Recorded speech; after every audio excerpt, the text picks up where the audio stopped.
오늘은 사도행전 13장 13절에서 23절 말씀 본문 가지고 사울이 사울에게라는 제목으로 말씀 전하겠습니다.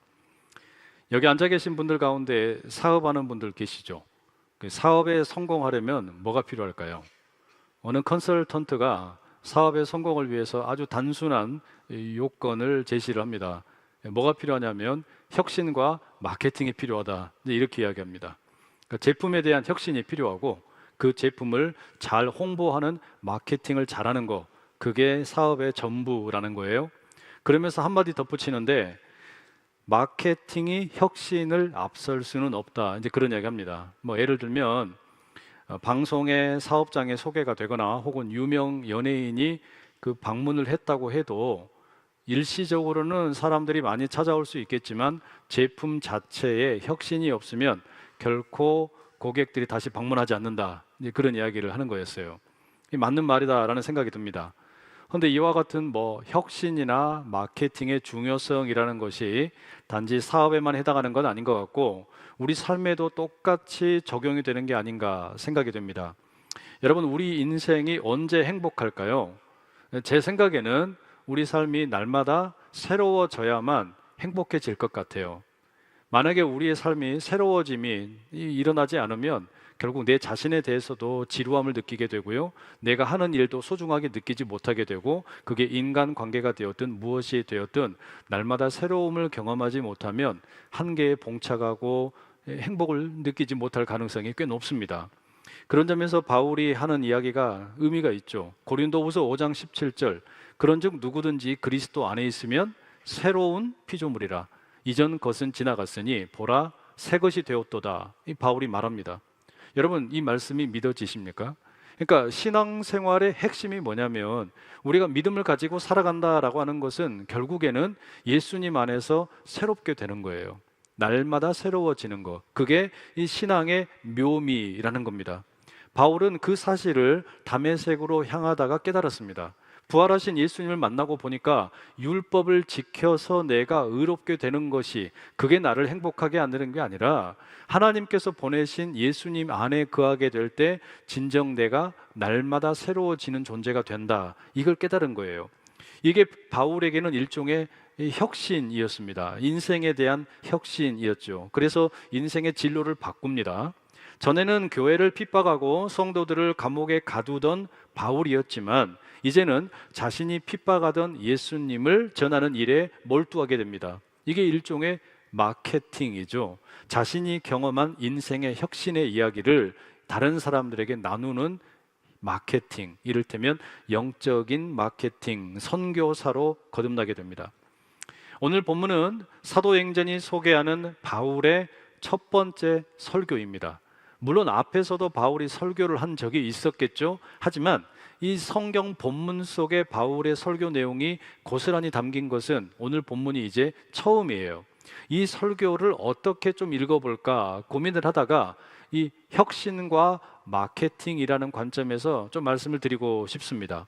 바울이 설교하는 인생의 혁신이라는 것이 어떤 것인지, 그리고 그가 어떻게 이것을 마케팅으로 전하는지 한번 살펴보자는 이야기입니다.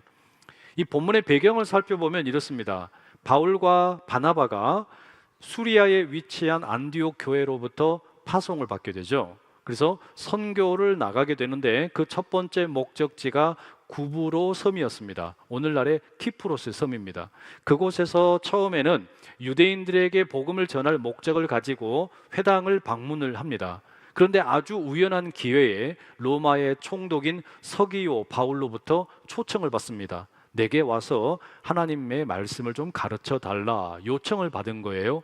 가서 보니까 바예수라는 거짓 선지자요 마술사가 이 총독 서기오 바울이 믿지 못하도록 계속해서 회방을 놓습니다. 그럼에도 성령 충만한 바울의 활약과 그의 메시지를 통해서 이 총독이 예수님을 믿게 됩니다. 그러니까 이 바울과 바나바의 첫 번째 선교 여행이 꽤나 성공적이었다, 말할 수 있겠습니다. 자, 그리고 이들이 이제 다른 곳으로 떠나게 됩니다. 본문에 의하면 어디로 가는가? 비시디아 안디옥으로 가게 됩니다. 여러분, 이 안디옥이라는 이름이 익숙하시죠? 이 바울과 바나바가 파송을 받은 곳이 거기잖아요. 안디옥 교회로부터 파송을 받았는데 또 안디옥을 간 거예요. 이게 어떻게 된 일일까요? 사실 이 비시디아 안디옥은 다른 안디옥입니다. 로마 전역에는 약 16개 정도의 안디옥이라는 이름을 가진 도시가 있었다고 합니다. 이게 어떻게 된 일인가 하면 알렉산더 대왕이 자기의 이름을 내걸고 세운 알렉산드리아라고 하는 도시들이 있었어요. 그게 로마 전역에 한 7개 있었고, 그처럼 안티오쿠스 황제를 또 기리고 또 그를 이제 기억하면서 세워진 안디옥이라는 도시들이 만들어지는데 그게 총 한 16개 되었다는 겁니다. 그러니까 비시디아 안디옥과 수리아에 있는 안디옥은 전혀 다른 도시입니다. 자, 이렇게 이제 비시디아 안디옥에 가서 무엇을 하느냐? 14절에 보면 안식일에 회당을 찾아갑니다. 구브로에서도 회당을 방문했던 이 바울과 바나바인데 이번에도 역시 회당에 가게 됩니다. 거기에서 유대인들이 모여가지고 예배를 드렸겠죠. 그런데 그 모임 가운데 회당의 지도자들이 사람을 보냅니다. 바울과 바나바에게 혹시 여기 모인 사람들을 향하여 권면할 말이 있습니까? 요청을 해요. 그들에게 권면할 말이 있는가 묻는단 말이에요. 왜 없겠어요? 바울과 바나바에게는 자신들의 인생에 일어난 혁신의 이야기가 있습니다. 예수님의 이야기예요. 어디에서든지 기회만 되면 그 이야기 하고 싶은데 지금 저절로 그런 기회가 주어졌습니다. 그리하여 바울이 이제 오늘날로 이야기하면 마이크 잡고 설교할 기회를 얻게 된 겁니다. 그는 설교를 시작을 하면서 16절에 이렇게 말합니다. 이스라엘 사람들과 및 하나님을 경외하는 사람들아 들으라. 이건 누구를 말하는 거냐면 그 회당에 모여있는 유대인들, 그리고 하나님을 경외하는 이방인 개종자들을 가리키는 건데, 그들에게 여러분 제 이야기 좀 들어보십시오, 주목을 요청합니다. 그리고 이제 사도행전에 기록되어 있는 다른 설교들, 스데반의 설교나 베드로의 설교와 아주 익숙한 패턴으로, 비슷한 패턴으로 이 바울이 설교를 합니다. 이 설교에 보면 크게 세 가지 이야기가 나와요. 첫 번째는 뭐냐면 구약 성경에 보면 메시아에 대한 약속들이 있었다라는 것이고요. 두 번째는 그 약속들은 예수님을 가리키는 것이다 라는 것이고, 세 번째는 그러니까 예수님이 메시아이다 라고 하는 구성을 이루고 있습니다. 이게 베드로의 설교였고 스데반의 설교였고 지금 오늘 우리가 읽고 있는 이 바울의 설교의 패턴이기도 합니다.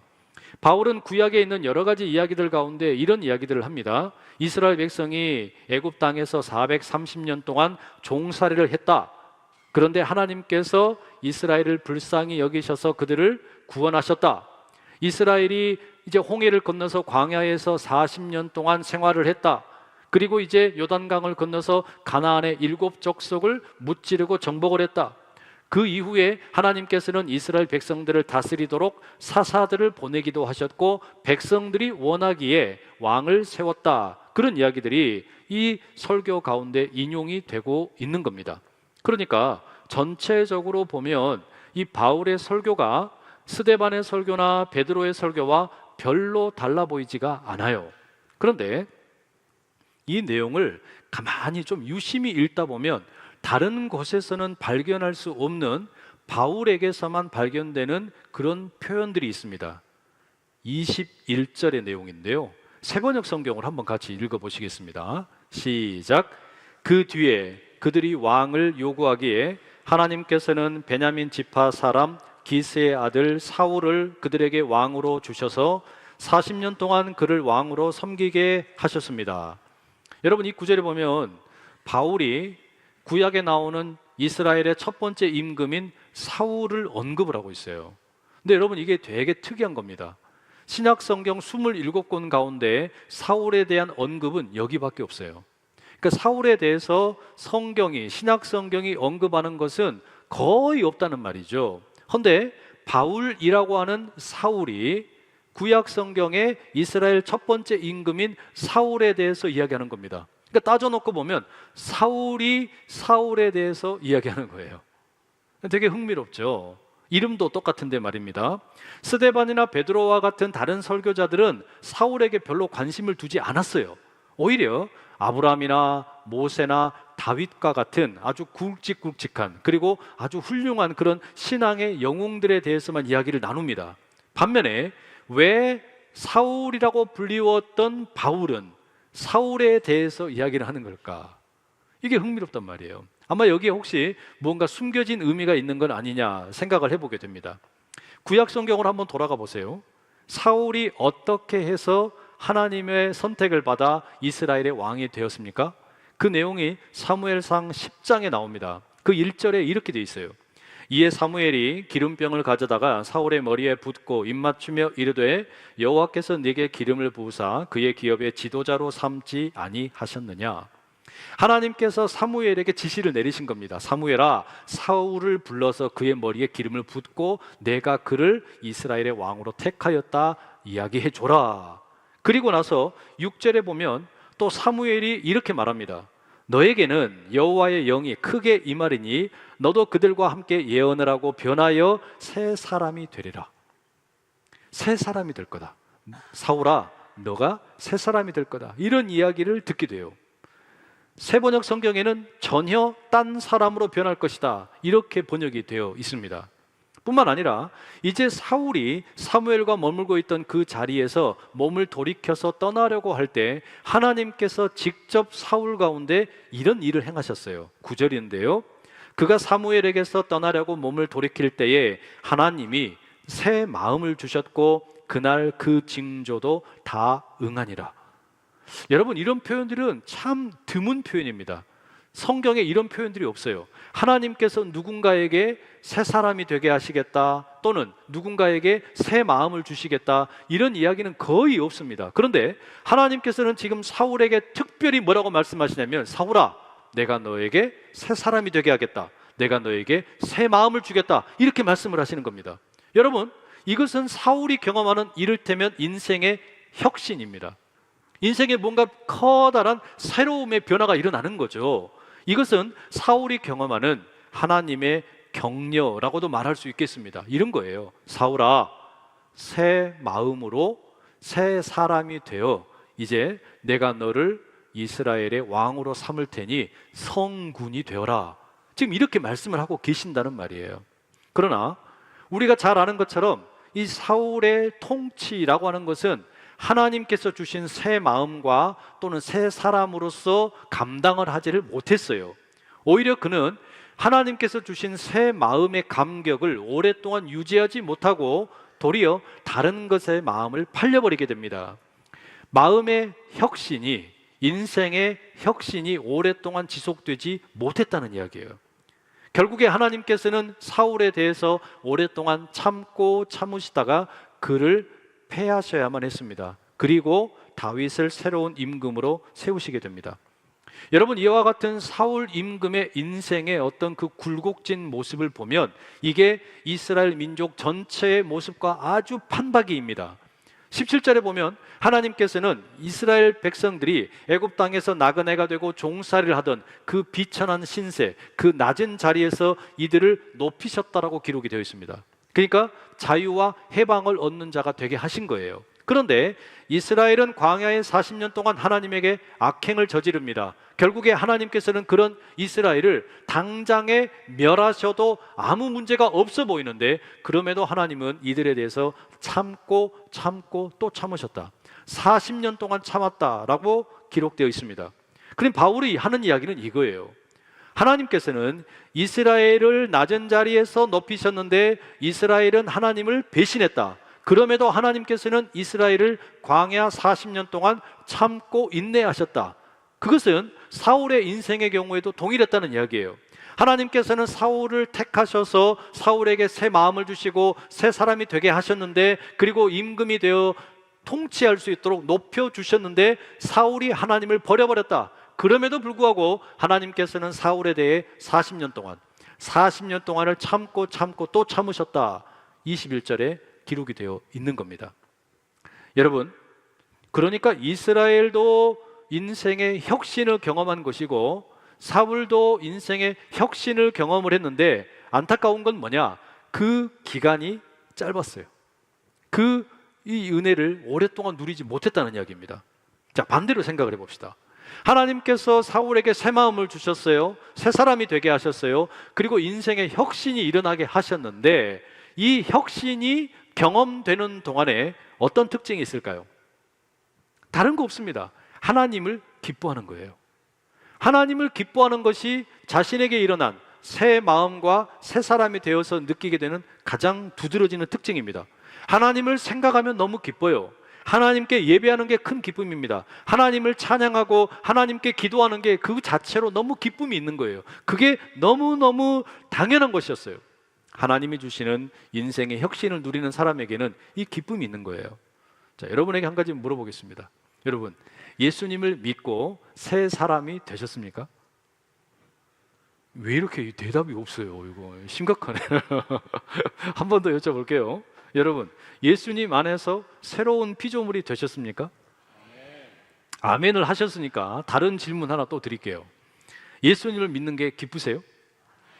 신앙생활을 하는 게 기쁘십니까? 여러분, 거기에 핵심이 있어요. 예수님께서는 우리 가운데 새 마음을 주시고 새 사람이 되게 하셨어요. 인생의 혁신이 일어나게 하신 거예요. 그런데 이게 계속해서 유지되고 있는지 그렇지 않은지 이것을 확인하는 바로미터가 뭐냐? 내게 예수 믿는 게 기쁨이 있냐 없냐 이거예요. 그러니까 예배를 드리는 이 자리에 지금 여러분 앉아 계시는데 여러분에게 기쁨이 있느냐 없느냐 한번 스스로 이게 물어볼 필요가 있습니다. 7년 전에 교회를 개척해서 섬기는 이 목사님의 이야기를 최근에 들었습니다. 7년 동안 아주 열심히 최선을 다해서 교회를 섬겼어요. 그런데 안타깝게도 열매가 없습니다. 죽어라 열심히 노력을 했는데 이 교회가 부흥하지 않는 거예요. 그리고 남아있는 성도들 몇 명 되지 않는데 이 성도들의 모습을 보니까 이 목사님의 마음이 너무 아팠답니다. 왜냐? 성도들의 얼굴 표정에 웃음이 없어요. 또 성도들이 이 신앙생활을 하는데 기쁨이라고 하는 걸 찾아볼 수가 없는 겁니다. 오히려 그냥 이 어깨 위에 무거운 짐만 짊어지고 있고 의무감만 그렇게 가득하더라는 거예요. 마치 율법에 찌들려 살아가는 유대인들의 모습과 같은 그런 모습으로 살아가고 있는 거예요. 이런 성도들의 모습을 바라보는 게 이 목사님에게 너무 마음이 아팠대요. 그래서 목사님도 그렇고 성도님도 그렇고 이 교회 가운데 예수를 믿는 기쁨이 느껴지지 않으니까 교인들 전체가 함께 모여가지고 논의를 했답니다. 이거 우리 어떻게 하면 좋냐? 그렇게 논의한 끝에 결론을 내렸어요. 어떻게 하기로 했냐? 돌아오는 8월 달에 교회를 해체하기로 했다는 겁니다. 교회 문을 닫기로 했대요. 그 이야기를 듣는데 그냥 가슴이 미어지더라고요. 너무 안타까운 거예요. 여러분, 이게 남의 이야기가 아니라 오늘 우리들의 이야기일 수도 있습니다. 코로나 이전에는 신앙생활 행복하게 하시던 분들이 코로나 이후에 보이지 않는 그런 경우들도 종종 있어요. 하나님께서 만나주셔서 죄로부터 구원하여 주시기도 하고 병든 몸을 고쳐주시기도 하고 상한 마음을 위로해 주시기도 하고 어려운 형편에서 풀어주시기도 하고 여러 가지 많은 은혜를 누리고 새 마음을 공급받고 새로운 사람으로 변모되는 인생의 혁신을 경험하며 살아갔지만 여러 가지 우여곡절을 겪는 가운데 그 은혜의 자리를 떠나버리는 분들이 많더라는 말이에요.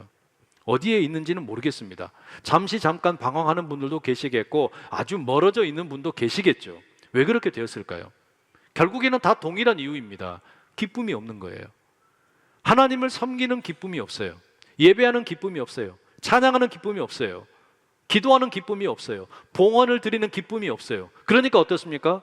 이 기쁨이 사라져 버리니까 자연스레 예배의 자리가 멀어지게 되고 신앙 공동체로부터 멀어지기 마련이란 말이에요.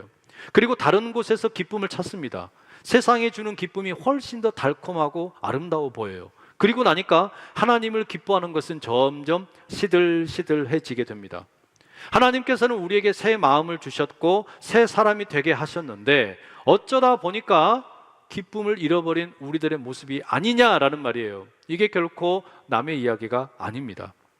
바울이 설교하고 있는 비시디아 안디옥 회당에 모여있는 사람들 중에도 그런 사람들이 있었을지 몰라요. 율법에 찌들려서 이 율법을 지켜서 내가 의롭게 된다는데 과연 이게 가능한가? 내가 혹시라도 이 율법을 어기면 어떡할까? 그렇게 두렵고 떨리게 그냥 살고 있는 성도들이 많이 있었을 텐데 그들을 향해서 지금 바울은 무언가 하고 싶은 말이 있는 겁니다.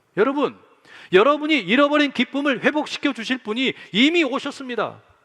여러분의 인생 가운데 새로운 혁신을 일으키실 수 있는 분이 이미 오셨습니다. 바울은 지금 그 이야기를 하는 거예요. 23절의 말씀 세번역 성경으로 읽어드립니다. 하나님은 약속하신 대로 다윗의 후손 가운데서 구주를 세워 이스라엘에게 보내셨으니 그가 곧 예수입니다.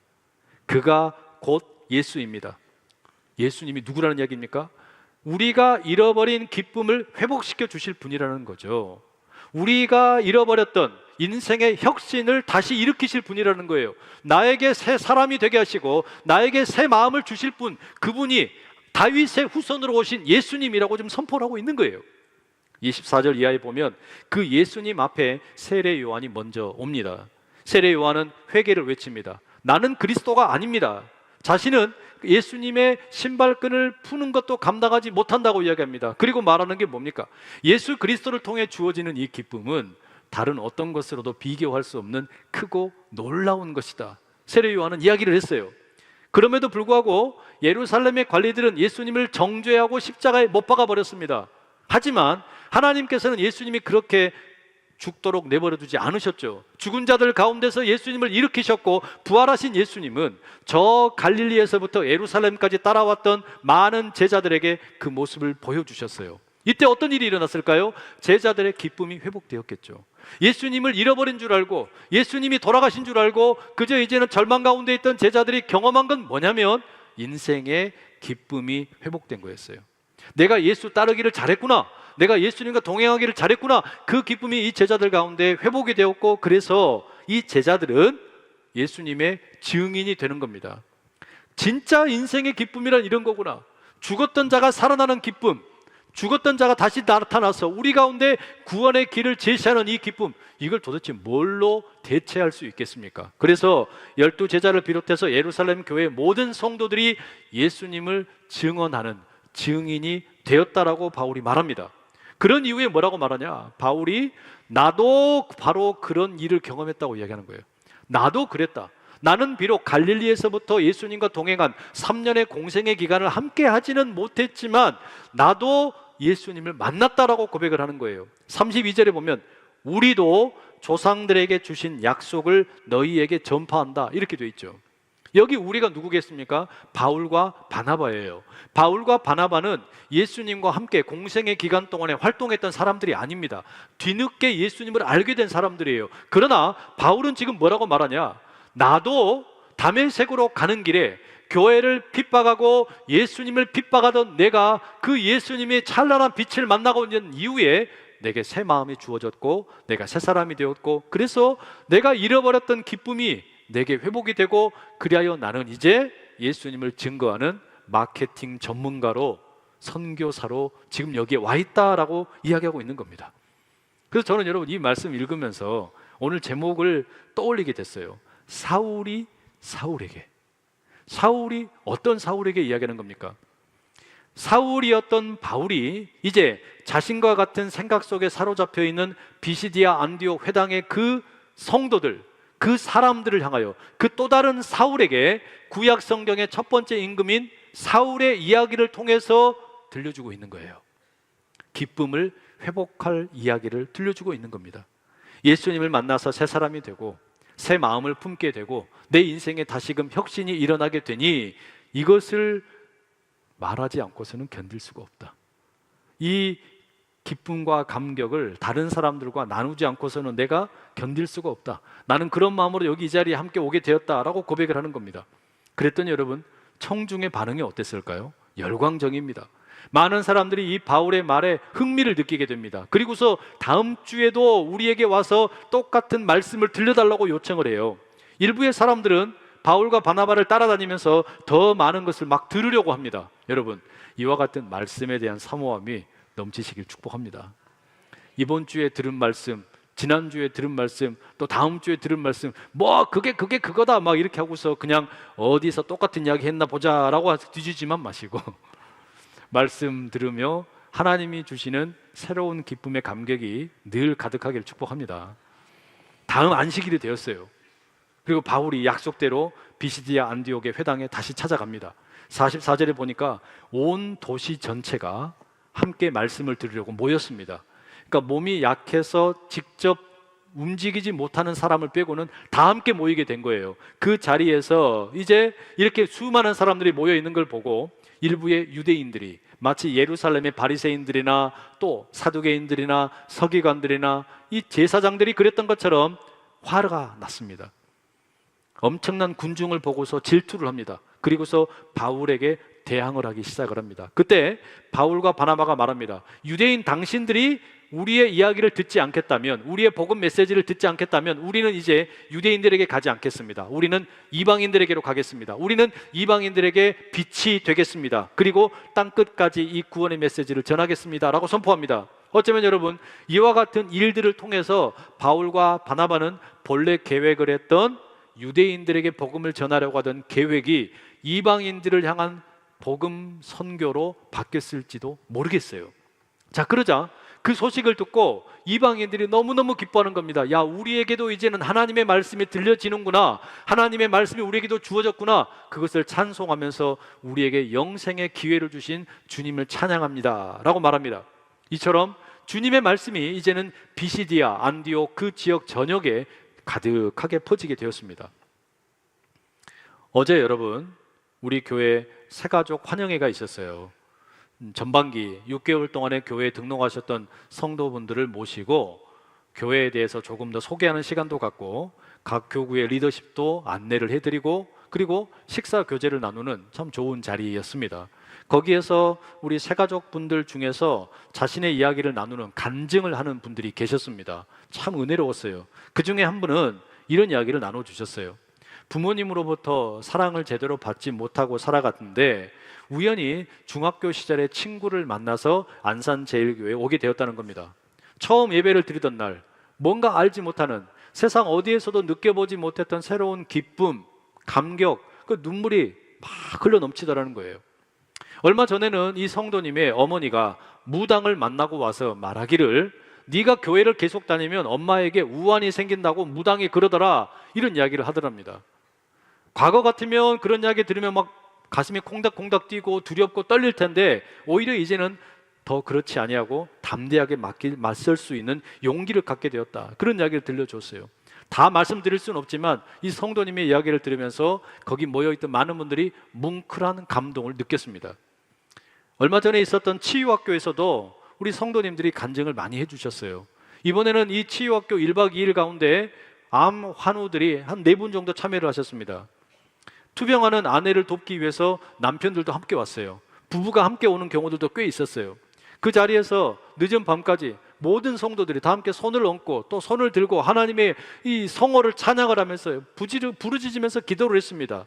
생명은 주님의 손에 있으니 우리 주님께서 역사해 주시고 악한 질병으로부터 우리 모든 성도들을 고쳐주십시오, 간절하게 부르짖고 눈물로 기도했어요. 다음 날 간증을 하는 시간에 여러 성도님들이 이제 나와서 자발적으로 자신들의 이야기를 나눕니다. 눈물 없이는 들을 수 없는 이야기들이 너무너무 많았어요.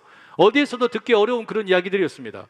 그 중에 투병하는 아내의 남편 집사님이 간증을 하셨습니다. 사는 것도 하나님께 영광을 돌리는 것이고 죽는 것도 하나님께 영광을 돌리는 것이니까 호흡이 있는 동안에 우리 부부가 하나님께만 영광을 돌리는 그런 삶이 되게 하여 주십시오라고 외치는 거예요. 그 간증을 들으면서 현장에 있던 모든 분들이 얼마나 많이 울었는지 모릅니다. 여러분, 우리에게 일어나는 혁신이라는 게 바로 그런 거 아닙니까? 하나님이 우리 각자에게 새 마음을 주세요. 그리고 새 사람이 되게 하시는 겁니다. 그래서 우리는 그 마음을 가지고서, 그 새 마음을 가지고 새로운 존재가 되는 그 감격을 가지고 이 기쁨이 솟아나기 때문에 예배를 드릴 맛이 나는 거예요. 기도하는 맛이 나는 거예요. 찬양하는 맛이 나는 거예요. 이 예배 속에서 또한 우리가 함께 하나님께 올려드리는 이 봉헌 그 자체가 기쁨의 표현이 되는 겁니다. 주님께서 인생 가운데 날마다 새 마음을 부어주시기를 간절히 축복합니다.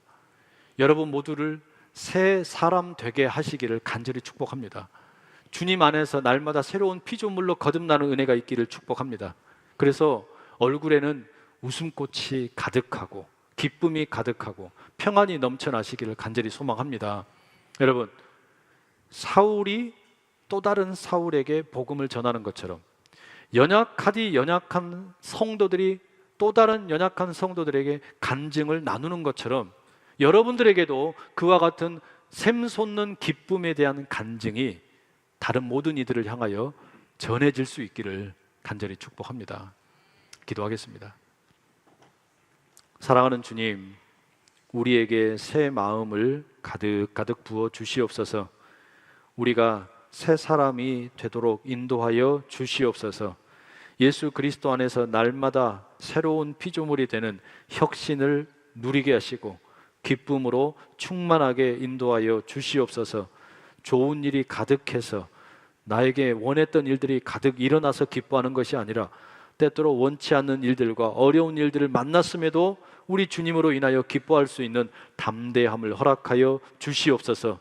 사울이 사울에게, 연약한 자가 연약한 자에게 복음을 증거하듯이 우리로 복음의 증인 되게 인도하여 주시옵소서.